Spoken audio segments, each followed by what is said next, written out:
Hello! In this video we're going to talk about the first conditional structure. Dans cette vidéo, nous allons parler du premier conditionnel.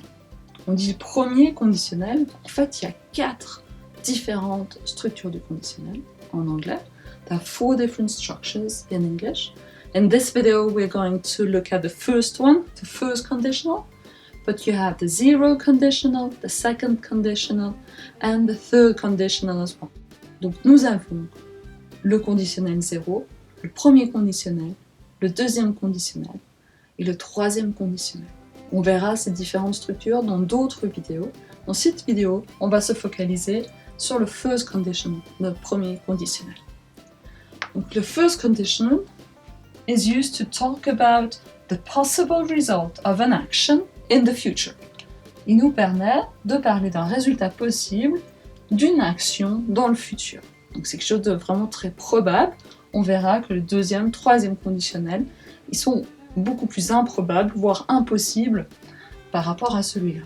Le conditionnel 0, zero conditional, lui, c'est des choses qui sont toujours vraies. Mais ce qui est similaire à toutes ces 4 structures, c'est qu'on commence toujours avec if. Ou, du moins, il y a if dans la structure. Donc le if, c'est le si en français.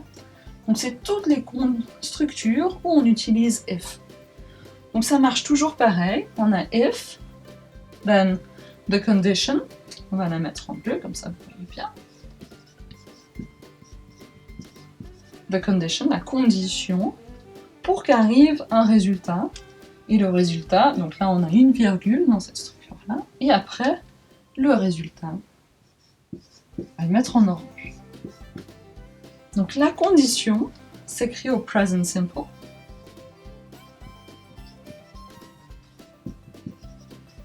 Donc ça change d'une à l'autre des structures du conditionnel, mais là c'est le present simple pour le first conditional. Et le résultat, ça va être avec will, ou won't, au négatif, plus l'infinitif du verbe.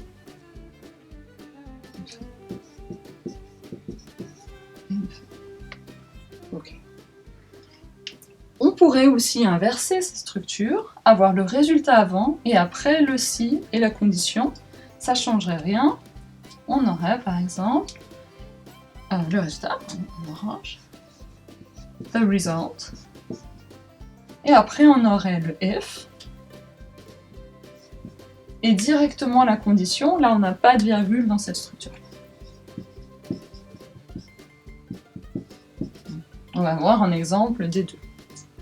Donc regardons, donc là je vais mettre or, ça revient au même. Hein. Regardons maintenant différents exemples. Par exemple, si je veux dire s'il pleut demain, nous irons au cinéma, ça serait if,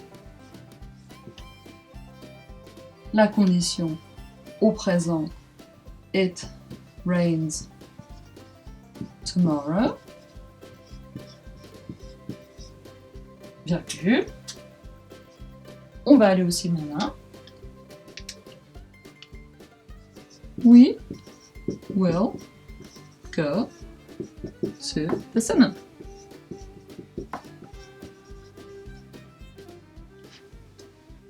On a la condition present simple et le résultat avec will et l'infinitif du verbe go. Si on inversait cette phrase-là, ça reviendrait au même, on dirait. On commence par le résultat.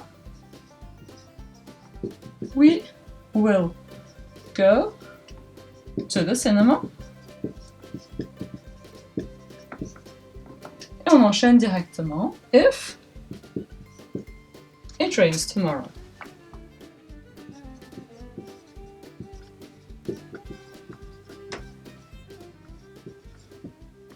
Mais les temps de verbe sont les mêmes.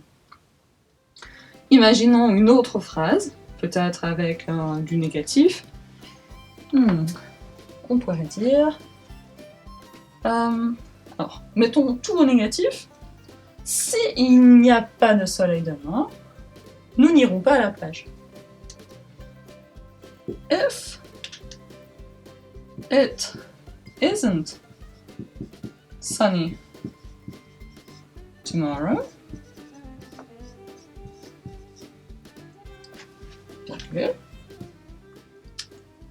On n'ira pas à la plage. We won't go to the beach.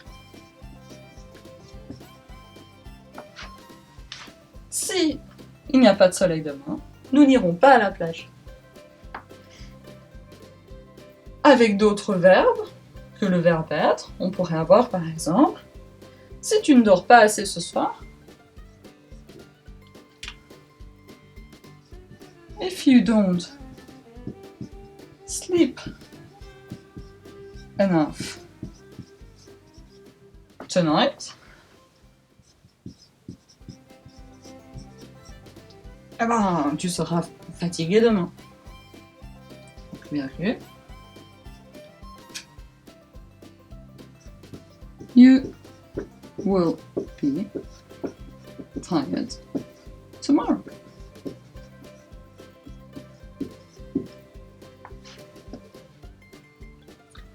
Donc voilà les différents exemples pour ce first conditional. First conditional qui exprime un résultat possible d'une action dans le futur.